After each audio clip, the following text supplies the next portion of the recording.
吃上一碗等于敷10张面膜，那我今天就等于敷了30张了。晶莹剔透的桃胶 ，Q 弹软糯，拉丝的血燕啊，入口即化。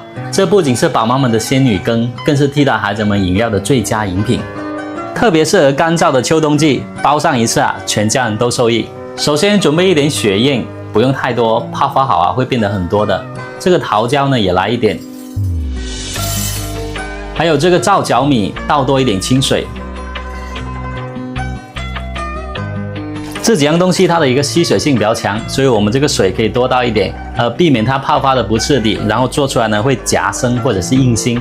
倒满后呢，放到冰箱里面提前浸泡1个晚上。包这个糖水呢，我们搭配一点木瓜、银耳啊，这样吃起来的话，营养会更加的全面。像我的家人的话，比较喜欢吃木瓜，所以呢，我买了木瓜回来。这个木瓜我们不要买那种全黄的，要挑选这种黄中带绿的，这种果肉更加的紧实，甜度呢也刚刚好。买回来我们可以放2、3天都没有问题的。切成小块后放一旁备用。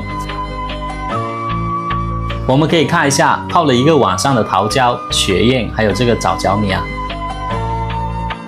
比我们没泡之前呢要大了很多倍。桃胶3宝还有非常丰富的胶原蛋白、维生素和膳食纤维，家里面有长身体的小朋友或者是爱美的姐妹们啊，一定要多吃它。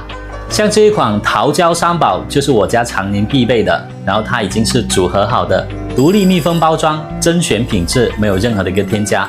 最重要的是它的价格啊，要比实体店的价格要便宜很多，所以呢，您要是有需要的话，可以拍上1、2张备用，我把它放在视频的左下角链接了。锅里面水开后，先把这个桃胶给它倒进去，还有我们的枣角米，还有木瓜，开大火煮开后呢，转成小火，给它煲半个小时。时间到了，再加入我们的血燕、红枣片、枸杞，还有适量的冰糖，继续给它煲5分钟。大家要记得，这个血燕呢要最后面才放，不然煮太久的话，它就会化成水的。